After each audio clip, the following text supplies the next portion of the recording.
بسم اللہ الرحمن الرحیم۔ آدھے ایران کی فتح کے بعد سکندر اعظم کو یہ یقین ہو گیا تھا کہ اب وہ ناکامی کا منہ کبھی نہیں دیکھے گا، اس نے بے فکر ہو کر داریوس 3 سے فیصلہ کن جنگ شروع کر دی۔ اس جنگ کے ذریعے وہ ایرانی امپائر کا باقی حصہ بھی فتح کرنا چاہتا تھا۔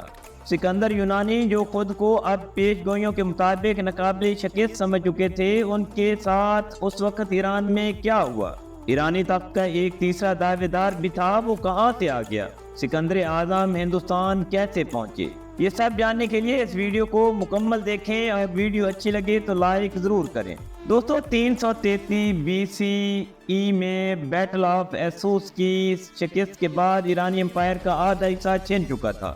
موجودہ ترکی، شام، لبنان، فلسطین اور مصر پر سکندر یونانی کا قبضہ ہو گیا تھا، لیکن ایران سے لے کر بلوچستان تک اب بھی ایرانی خامشی امپائر قائم تھی۔ اس کے شہنشاہ داریوس 3 بابل میں بیٹھ کر الیگزینڈر سے دو ہاتھ کرنے کی تیاری کر رہے تھے۔ انہوں نے سلطنت کے ہر گوشے سے فوجیں بلوا دی تھیں، حتیٰ کہ ہندوستان اور افغانستان سے بھی ہاتھی اور گھوڑ سوار دستے آ چکے تھے۔ شہنشاہ نے کئی بار سکندر یونانی کو صلح کی پیشکش کے پیغامات بھی بھیجے، لیکن الیگزینڈر نے ہر دفعہ مسترد کر دیے۔ 331 BCE میں سکندر اعظم اپنی فوج کے ساتھ شام کے راستے ایران میں داخل ہو گئے۔ ایرانی شہنشاہ کو بھی اس پیش قدمی کی خبر ہو گئی تھی، انہوں نے بھی اپنی فوج کے ساتھ پیش قدمی شروع کر دی۔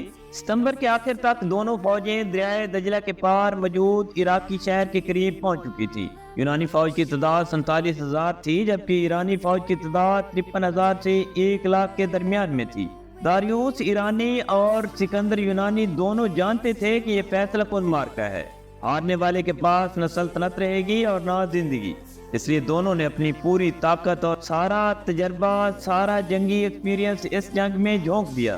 ایرانی شہنشاہ نے بیٹل آف ایسوس میں اپنی شکست سے بہت کچھ سیکھا تھا۔ وہ سمجھ گئے تھے کہ میدان جنگ کے انتخاب اور فوج کی صف بندی میں ان سے کچھ غلطیاں بہرحال ہوئی ہیں۔ انہوں نے طے کر لیا تھا کہ اس بار وہ کوئی غلطی نہیں کریں گے، بلکہ دشمن کو اس بار وہ اپنی مرضی کے میدان میں اپنی چوائس کے ہتھیاروں سے ہرائیں گے۔ ان کی یہ اسٹریٹجی کس حد تک کامیاب رہی؟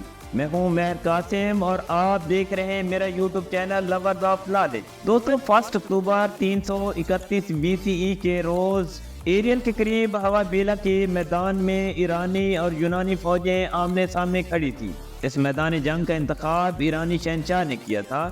یہ کھلا میدان تھا جس کے دائیں بائیں بہت فاصلے پر چھوٹی چھوٹی پہاڑیاں موجود تھی۔ اس جنگ میں جو تھوڑے بہت درخت موجود تھے انہیں ایرانیوں نے اکھاڑ پھینکا تھا اور ٹیلوں کو زمین کے برابر کر دیا تھا۔ اب ان کے گھوڑ سوار دستے یہاں بلا روک ٹوک پیش قدمی کر سکتے تھے۔ دوسرا کام ایرانی شہنشاہ نے یہ کیا تھا کہ ایک دائیں بائیں اور درمیان یعنی سینٹر میں ہر جگہ گھوڑ سوار دستے تعینات کر دیے تھے۔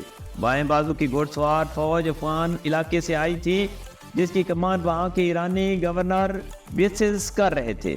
درمیان والے گھوڑ سوار دستوں کے پیچھے ایرانی پیدل فوج تعینات تھی، جبکہ ان گھوڑ سواروں کے آگے 15 ہندوستانی ہاتھی بھی کھڑے تھے۔ ان ہاتھیوں کے آگے ایرانی شہنشاہ کا ایک طاقتور اور بہت ہی خاص ہتھیار تھا۔ اس ہتھیار کو خاص طور پر لمبے نیزوں والے یونانیوں کو شکست دینے کے لیے لایا گیا تھا۔ اس ہتھیار کا نام تھا رتھ، یعنی گھوڑا گاڑی۔ ایرانی رتھ کو عام طور پر 2 یا 4 گھوڑے کھینچتے تھے۔ ان رتھوں پر تیر انداز اور نیزہ بردار سپاہی تعینات ہوتے تھے۔